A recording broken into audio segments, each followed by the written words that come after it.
Now we can switch back to preview mode, okay, so Command Y or Control Y again on the PC, and we'll just click outside to deselect everything. So our line in the middle currently has no stroke applied, so go ahead and select that, and whilst we're there, let's zoom in and view nice and closely here at the top so we can see the options that are being applied. So currently no stroke. Let's come over here into the color panel and make sure that we do have the stroke selected. Although there's nothing applied, we still need that highlighted in order to apply color in the right place. And then we'll come down to the stroke panel. Now, like we did with gradient, this has more options than we can actually see. So let's come down to gradient, make sure that we first say hide options, and then let's go to stroke and show our options. Now, if you have a large enough screen, you can have all of these open at any time, but again, we're just being compact here. So what I'm going to do is apply a default stroke at this point, go over to the weight, and let's say apply a 4-point stroke. Now, by default, it's going to use the last swatch, which in this case was white. That's exactly what I need. If for some reason you have a different color, just go ahead and choose white. Let's make sure first, though, that we are in CMYK mode. Okay, once again, we're switching back and forth between RGB and CMYK documents. That can happen. Now, we can see that the stroke itself is actually aligned to the center of our line. So 4 points, 2 of them are being applied on the left and 2 of them on the right. That's the default that Illustrator has, and that's how it works. InDesign, oddly enough, allows you to choose which side of the line that the stroke goes on, but Illustrator, very slightly different. Now in the stroke panel, you can see that we have different cap options, okay? Currently, the cap of the line ends where the line ends. We can also choose rounded, which goes over the edge and nicely rounds off. And this is really nice if you're doing sort of wavy lines with thick strokes.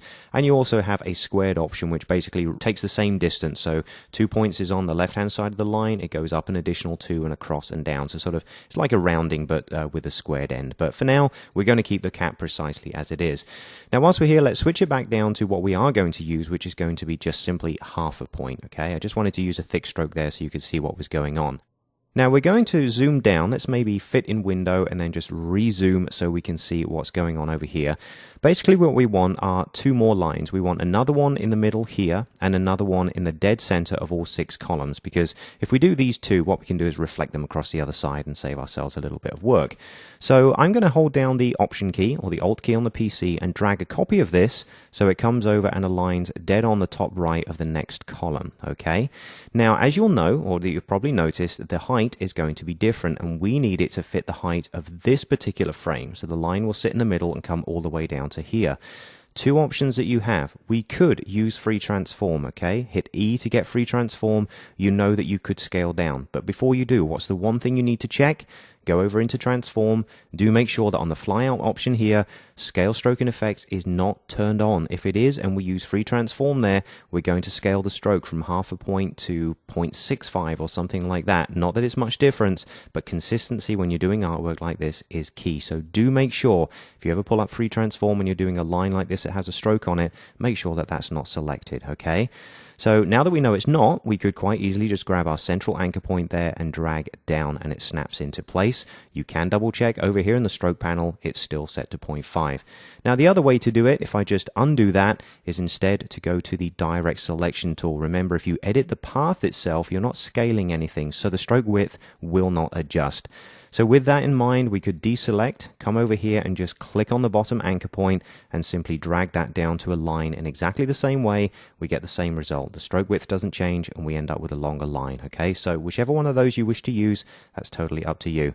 So go back to the main selection tool, click on the line, and as we did a second ago, let's hold down the Shift key and click both of the text frames either side of that. Now remember, these aren't text frames at this point in time, but they will be eventually. With those 3 items selected, we're still on selection over here in the align options. Let's go ahead and distribute those as well. Now we do need a 3rd line over here in the center. We need exactly the same option to be able to shrink it down as well. So let's do the same thing. Hold down your Option key or the Alt on the PC, drag another copy over so it aligns on the top there. We can do free transform because we know that we've got scale, stroke, and effects turned off. And this time let's drag our center point and drop it right up here so it hits our intersection there. Go back to your main selection tool. Shift select both text frames either side, and once again distribute their space. Now in order to get the other 2 lines to appear over here on the other side, okay, we don't have to do the same process, stretch and everything else. Let's use a reflection. We don't need to duplicate the middle one. All we want to do is take these 2 lines, do a reflection and a copy at the same time, leaving these where they are. Okay, so select both of those lines using the Shift key. Then we'll come over to the rotate tool, but click and hold, go ahead and choose reflect. Remember all our keyboard shortcuts here that we learned earlier on. We wish to specify that this is our reflection point. So hold down your Option key, Alt key on the PC, and click to bring up your dialog box. What we want is a vertical reflection, and we also wish to hit copy. All right. As soon as we do that, click and deselect with our selection tool, you can see that we now have lines all the way across, perfectly sized, and they have a 0.5 white stroke applied. So that is now done.